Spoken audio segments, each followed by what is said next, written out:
Cara Atkinson, the sales recruiter. Good morning. How are you doing? Very well, Pete. Thank you for having me on your podcast. Delighted to be here. Yeah, well, thank you. Thank you for being involved in Recruitment Journeys, the podcast series.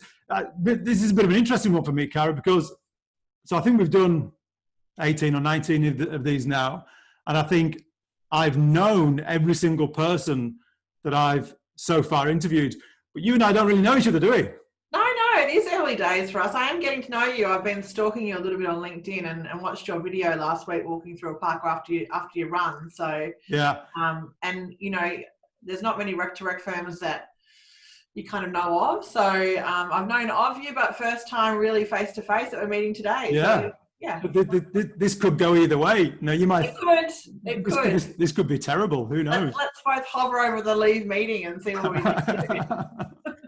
Well, I'm glad you watched that video. It was my 12-year-old son pointed out that in my left nostril there was a very inconspicuous bogey hanging out throughout the whole thing. I'll leave that with your son. You didn't. Glad you didn't see it. Cool. Well, look, thanks again for being involved. Very quickly, explanation of what Recruitment Journeys is, in case there's somebody watching for the first time. We speak to selected identities from the Australian recruitment industry, and we talk to them about their recruitment journey in the hope to inspire, educate, motivate others who might look at your career, Cara, and go, great, I like what that lady does. I'm going to copy it. I'm going to emulate it. I'm going to aspire to be something like Cara Atkinson. It's as simple as that. And I think in these bizarre, challenging times, we all need a bit of inspiration and motivation, do we not? But look, first off, I've already given the viewers and the listeners an introduction earlier into who you are, Cara, but in your own words, would you mind introducing yourself and your business, please? No, I'm very humbled to be here, actually, Pete. Given that if my story gives anyone inspo, it's kind of a humbling thing to think. So 20 years in recruitment, started with Michael Page when I was 23, and I was one of those people that didn't fall into recruitment. I actually planned to be part of it. I always was fascinated by the interview process and was kind of attracted to the power of being that person that decided who was going to go through and who wasn't. And so I went and met with 7 different recruitment agencies back then, and big, small, medium, and landed on Page because they were seen then and probably now as industry's best in terms of training and development, and was really lucky to be offered a role there. And the night before I started, my hiring manager rang me and said, how do you feel about working in our Parramatta office? And I was like, where? And they said, yeah, we think Parramatta's a good fit for you, and go into our sales and marketing team. And so I ended up in Western Sydney 20 years ago, Aussie, female, 6 foot tall, building a sales and marketing desk from scratch in building and construction. And, I'd never been in the business before. And it was sort of an enigma because I was in that space where, no one had really worried about going out to St Mary's and leaving the city. And so it was a really good 5 years, had a great 5 years there. Then I bounced around, went to a couple of boutique search firms just to learn how to do it at the senior end. There's no difference, P.S. And then 12 years ago, I was pregnant with my first kid, and I was looking down at this belly thinking, how am I going to manage the culture of recruitment that we all know, work hard, play hard, and be a mum. And all my clients are sort of saying, we'll follow you wherever you go. And so I thought I'd just take a crack at it and run my own gig, and sent out a big invoice in week 1. And that was kind of like just such an amazing moment that I'd done it under my own belt. And so that was 12 years ago. And now, so run 2 businesses, the sales recruiter. I'm known as the sales recruiter. I'm arrogant enough to call myself the sales recruiter. And my second business is Spark, which is Australia's only sales leader network. And that's something that I set up because spending this long with that market, I knew that they were really disconnected and lonely, and they didn't have an association to join. So that's where Spark came into the picture. Okay. You just answered about 6 of my questions there, Cara. What an intro. Sorry, I'm rambling. Sorry.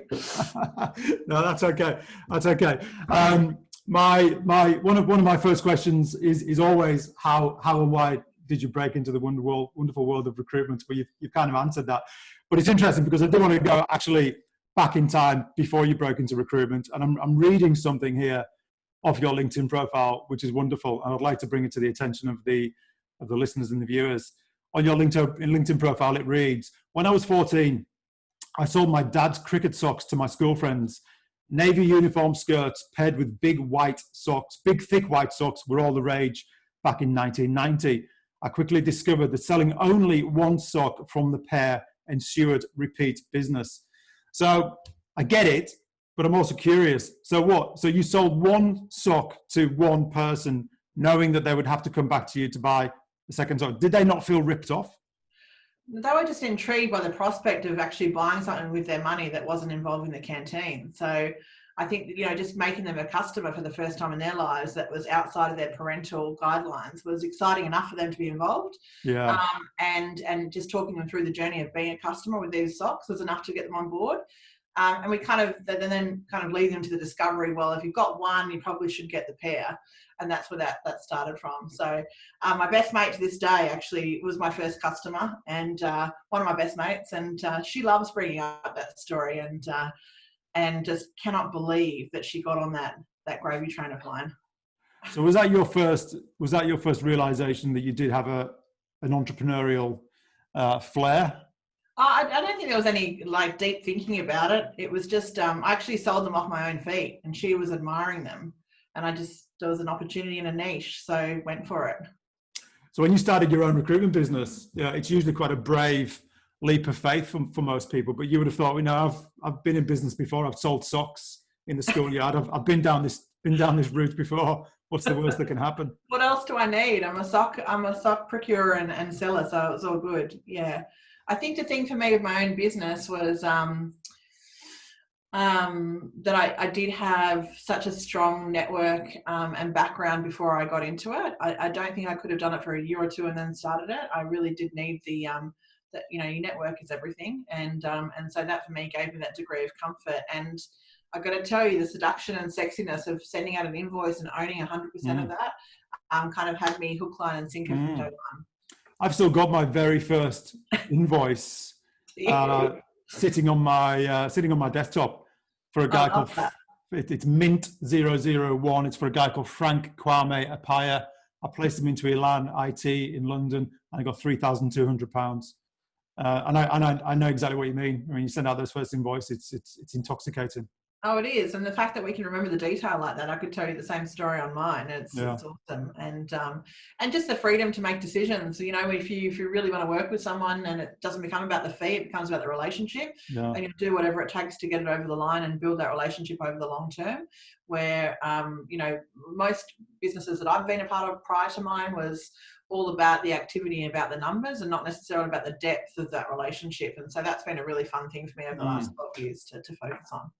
So aside from knowing that you could, aside from believing in yourself that you could run a successful recruitment business, and aside from knowing that you had the networks, you had the mechanics and the foundation in place to do so, why did you choose to go down that route? Why didn't you instead go and have a corporate career? What was the pull factor? Yeah, I think I had 3 kids under 3, and so having that going on, I needed to have a really good balance, and I just couldn't really see any good examples in the recruitment industry in Australia of big billers who were parents and were able to make that work, or who were female, I should say mums, and could make that work. And so I kind of had to forge my own path everywhere that I went. If you're a big biller, you were kind of directed down the path of managing people, and that was never my passion or interest. And so that was probably where it came from. I also, my biggest mentor in my life, both business and personally, is my dad. So I went to 13 schools growing up, and that was because of Dad's job. He was in insurance, and he was kind of known as the fix-it guy, and he'd go around state to state and turn underperforming states around. And so that meant for Mum and my brother and my sister and I that we kind of had about 6 weeks notice before the next move, and it was typically interstate. And then we'd go into the company house that they provided for us, and we'd go to the school that was near there. And then inevitably Mum would hate it and would move us. And so we'd have to go to another school when she found the actual house. And so, going to all those schools at the time, I hated it. As a kid, you can imagine how much we hated that conversation. Absolutely. And in fact, Dad had this theory that if he told us at a restaurant, we wouldn't cry. And so we've got this fear of going to restaurants with my dad, but that's a whole other story. But Dad was the one that, when I was heavily pregnant, went down to the newsagent and got the butcher's paper and stuck it up on my lounge room wall and wrote out the business plan with me. And we worked on the opportunities together. And he and Mum were the ones that, were looking after a 6-week-old baby while I went out. I started the business in Brisbane while I went out and trudged the streets of Brisbane and made all the cold calls and got all the meetings. And so without them, it wouldn't have been what it is. Yeah. Well, your dad and your mum must be very proud of what you've done with the business over all these years. Yeah, they really are. I mean, Mum's, your parents are always proud of you no matter what you do. But the greatest thing Dad and I say about my business is that the fact that I've got married and changed my surname so he and I can still have this business relationship with no one the wiser that we're father and daughter. So it's really special. So how have you tried to differentiate yourself over the years? Because fundamentally we're all recruiters, we're all doing the same job. Something that I find quite amusing in our industry is everybody claims to be different. The word different is used all the time. I don't know why recruiters want to be perceived to be different. I think they should be perceived to be just focused on doing the basics well and doing it ethically. I don't know whether that's different. How have you tried to differentiate yourself over the years? I definitely agree with you, Pete. There is this incessant desire to be unique and to be different when essentially the core offering of what we're engaged to do by organisations is the same. And so for me, I guess the difference is deep market knowledge and experience. And with that market knowledge means that I can agitate pain really, really quickly. I know exactly that my CEO or my sales director, I know exactly what levers to pull to agitate the pain that they're in. And I'm not talking about, people leaving within 12 months or any of that stuff that we typically go to as junior recruiters. I'm talking about the stuff that keeps them awake at 3 a.m. I know that really well. And I think that once you can start to have that conversation, they go, wow, this chick knows me. And I think you can get to a really good relationship and playing field as equals and peers really quickly. So that's probably not necessarily having a strategy around it, but that's where I've gone to immediately. And that's where I start to have really quick wins with cold prospects. And I guess that's what my clients that have been around for a long time know me to be, that they can call me at 6 o'clock at night on the way home and have broad business discussions, not about recruitment at all. So, and that business strategy is what I really thrive on. It's actually not putting a bum on a seat.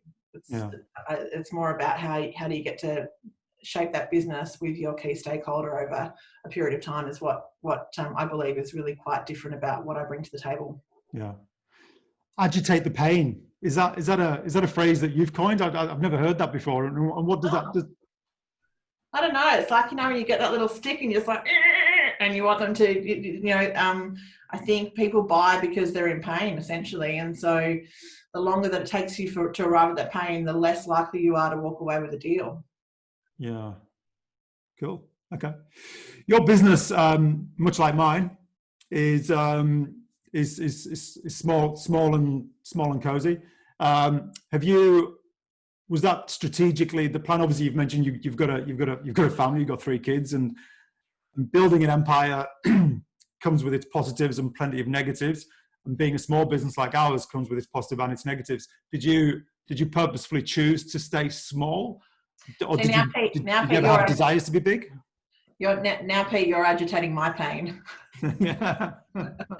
I've tried, right? I've tried because I've known that, everyone tells you big is successful, and the majority of the organisations that we work with are large corporates, and so you emulate those clients. And what I've discovered about myself, and probably this is the whole thing right through from Paige onwards, is that I love to build, but I didn't love to manage people, and I get exceptionally impatient, and I've got really high standards with little things, like big and little things.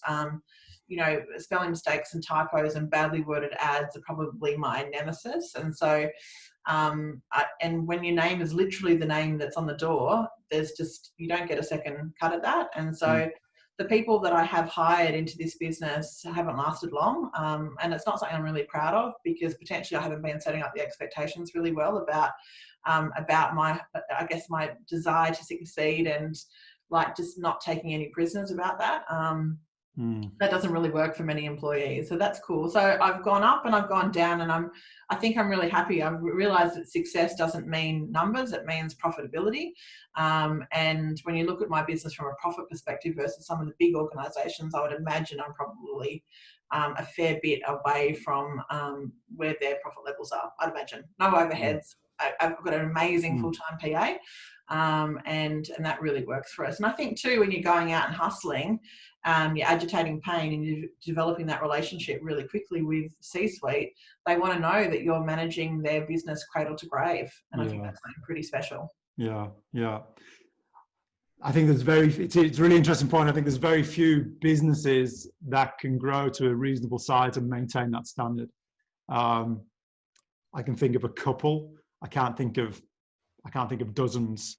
And that's the challenge in our industry, right? You get to a certain size and businesses start taking punts on people. They start taking risks, and standards are diluted. And ultimately, I suppose that's why the reputation of the industry does sometimes suffer a little bit. It's really interesting. Okay. Goes off to managers that can, that are engaged enough to talk a bit to people about how their weekend was, or maybe trying this differently or that differently. For me, it's always been about, we're not in the business of HR, we're in the business of sales. It's not about because we love people necessarily. I mean, that helps, but we are definitely in the business of sales. And I think it's fascinating that recruitment is seen as a subset of HR, when I absolutely don't see it in that discipline at all. Totally. Okay.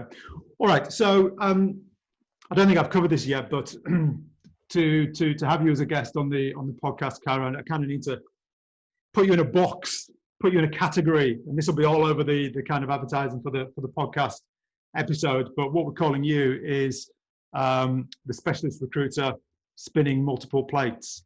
Now, what I mean by that is you are not only a sales recruiter running two businesses side by side, but you appear to be somebody who does that. You're spinning plates. You're taking on lots of extra responsibilities. You're taking on new challenges.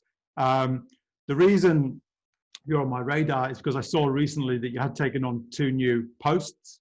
The reason you originally came on my radar is because a friend of mine heard you on another podcast and said, oh my God, I've just listened to this lady called Kara Atkinson. You've got to get her on the Recruitment Journeys podcast. And here we are. It took me a year.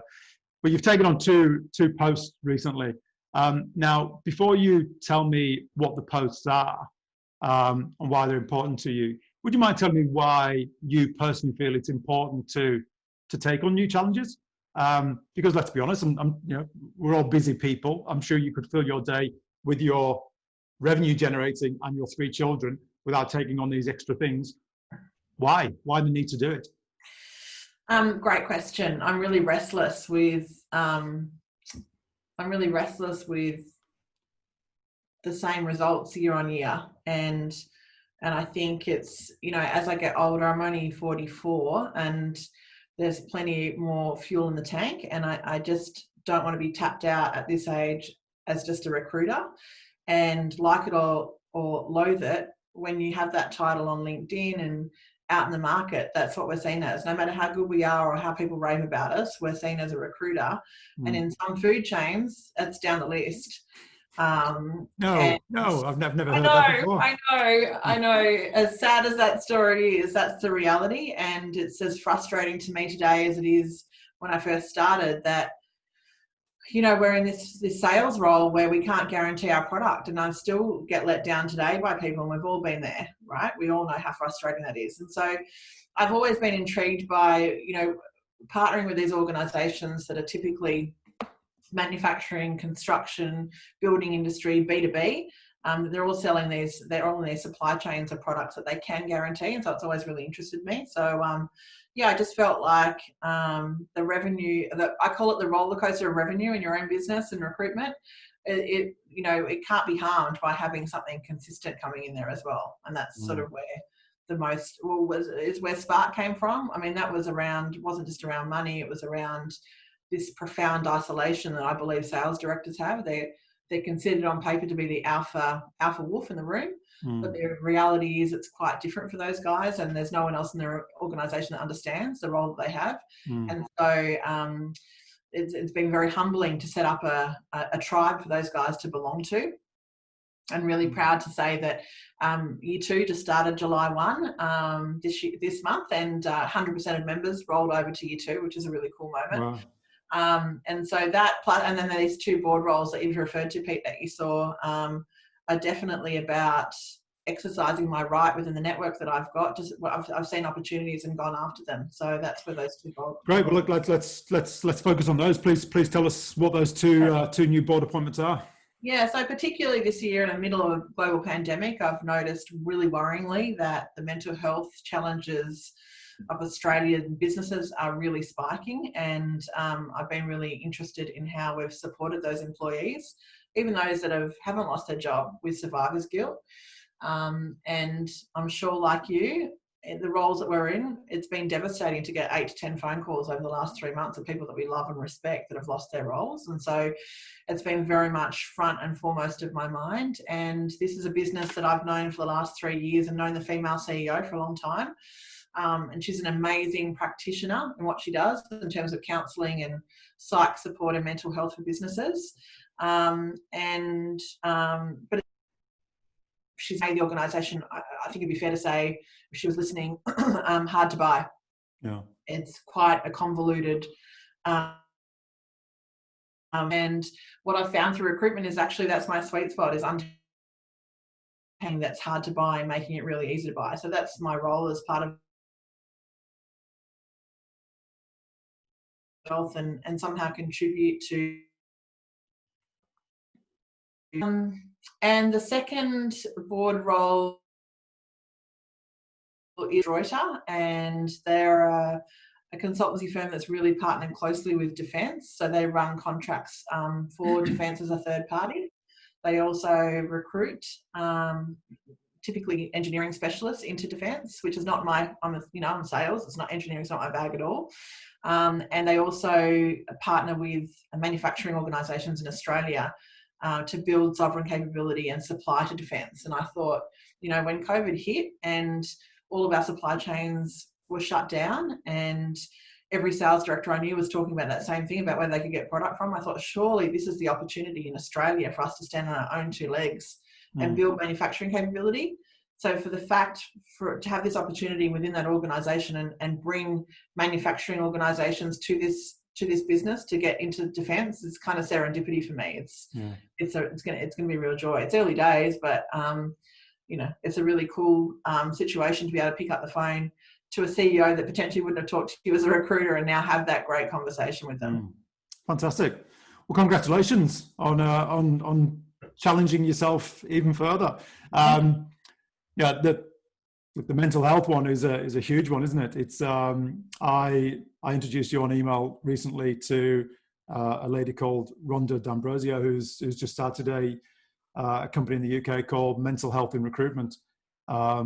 It's something that's it's been neglected in our industry for many, many years. We're certainly getting better at it, but never before has it been more important than now, because we're all isolated. We're all we're all sitting in our own thoughts, aren't we? It's a tough time. I agree, Pete. I mean, people say to you, what makes a successful recruiter? I've got to go back to the fact I think you've got to be mentally strong, because even without a global pandemic, there's no one that, when you're having a shit month in recruitment, there's nothing worse than this role. When you're having a great month or a quarter in recruit, I don't reckon there's anything better than this role. And all the roles I've ever recruited, I don't think there's nothing better than this role. The mental strength of a recruiter is something that we probably don't advertise for. We don't interview for. We hope that we've got it, but we certainly don't support it. So I'm really fascinated by that person that introduced me to her work, and I want to have a closer look at it. Yeah.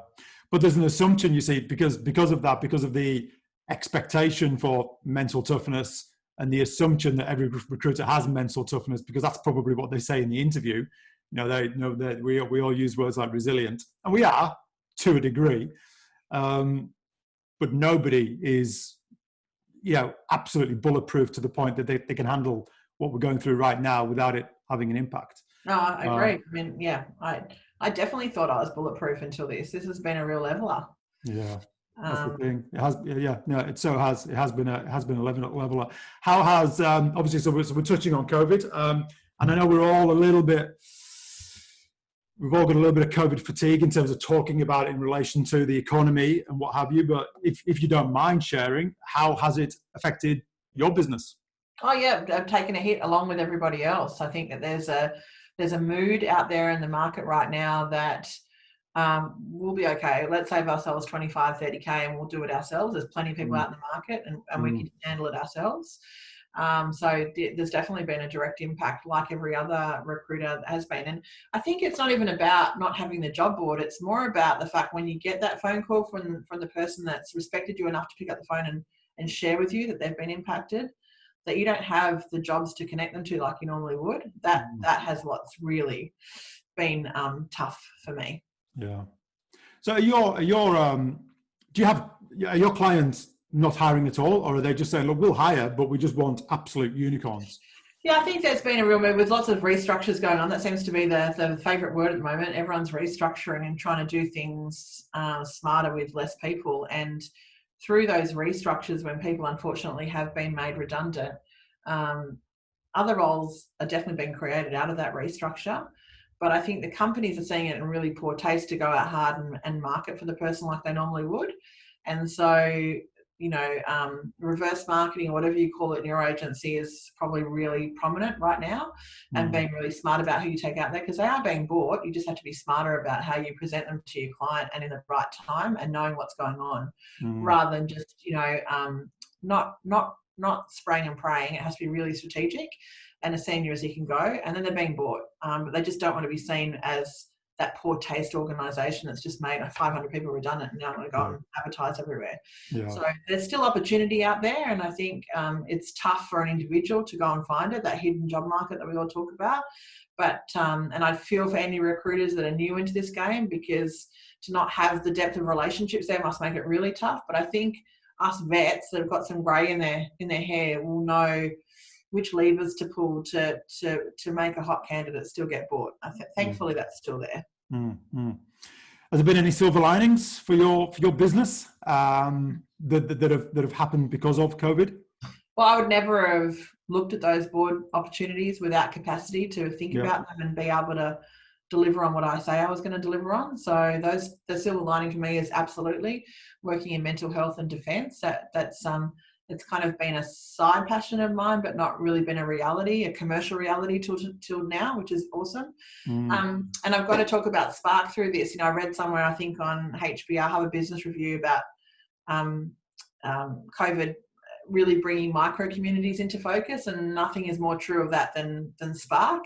The fact that we were able to benchmark our leadership against each other, take ideas from what each other were doing when essentially no one knows what the hell is going on and what the future looks like, was really, again, humbling to be part of, and gratifying to know that I had built this thing and seen that gap way before we even knew what a pandemic was, and how useful that has been to many of the members who are in there from across discipline.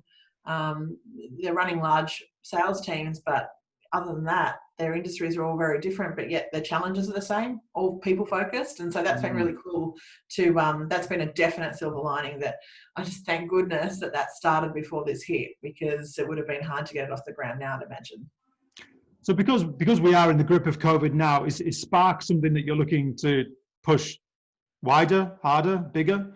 Or is it kind of? Yeah, it's a good question, because when I first put the business plan together, you go straight into numbers, right? That's what kind of drives a business plan. But actually what I've discovered through the time is it's around, again, quality and giving those guys and girls an experience where they couldn't get anywhere else, and making sure that it's just so integral to their professional toolkit that it continues on for years and years. And so with that means that it's not about scale right now. It's about really meaningful customer experiences. And so my goal is at this stage to bring one Spark member on every month, and be really, I guess, mindful of the group that I already have, and not just throw people in there and see what fit. I kind of just, we have a no dickheads policy, and you've got to make sure you bring in the right person. Okay. Well, look, if you're cool, I'll include all the links and relevant information. I'd love to. Yeah. And anybody can reach out to you who wants to talk further about Sparks and what have you. But going back to that point of silver linings, I don't know where I've heard it, and but I've now heard it a few times. I don't think it's like a set in stone phrase per se, but a few people have said something along the lines of, when all is said and done, referring to COVID, we all need to be able to look back at this time and look at ourselves and see how we handled it. How did we respond to COVID? What did we do? Did we bury our head in the sand, or did we stand up and make the necessary changes and basically punch COVID in the face and just do things to improve ourselves? So it seems that you're certainly the latter. I think anybody who is just basically sitting on their thumbs and waiting for the storm to pass is probably missing a trick.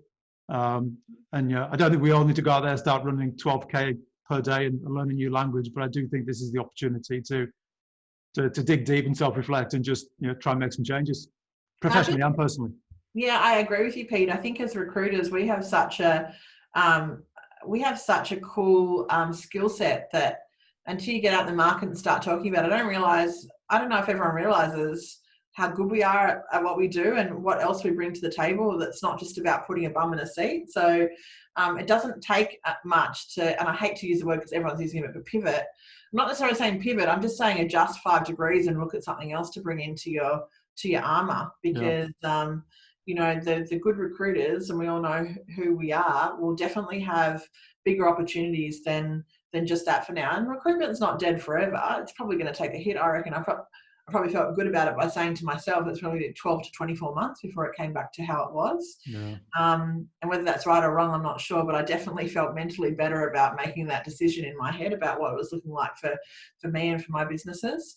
But I definitely feel like the best recruiters are so marketable in a whole range of different industries. So it's not, I think it's, about trying to be curious and playful about what this time looks like, and just try some stuff on and see what lands.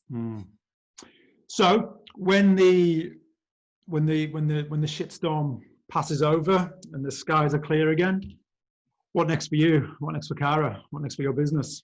For me, it'll be really about consolidation. I've got to make sure that as one person and a support person, I can still deliver to expectation. There's a few more stakeholders in the mix now, and so it will be. I think it's probably not being too attached to what that looks like right now, and just focusing on, the next month and the next quarter, rather than thinking about anything crazy like a 2 or 5 year plan. I think that would just do anyone's head in. So what's next is seeing what comes out of these opportunities in front of me, and hopefully being able to impact a whole market of people that I haven't had that opportunity to do yet. That's pretty exciting. So that for me it's pretty short-sighted viewing right now, and I think that's for me the best place to play in. Okay, well, thank you so much for being involved. Like I said at the beginning, this is all about inspiring and motivating other recruiters, and I think if anybody can look at you and see that you are using this opportunity to get out there and grab other things and challenge yourself and stretch yourself and take on new opportunities, that's an inspiration. I hope that does motivate somebody out there. No, I'm happy to. I mean, as recruiters, we're a tribe. No one gets it better than what we all do in terms of what we're all going through. So I welcome the chance to talk to any competitor. It's not competitors at the moment. We're all in it together. And so really happy to take this offline with anybody that wants to have a chat further about it. If I can support anyone or help anyone, then I'll absolutely do that. Awesome. Well, listen, good luck with the new board roles. Good luck getting through the next 6 months. I'll say 6 months instead of 24 months. I can't bring myself to think that far ahead. And I look forward to catching up with you when we get through this. Thank you, Pete. Thanks very much for the opportunity. Thanks, Cara. Take care. You too. Bye.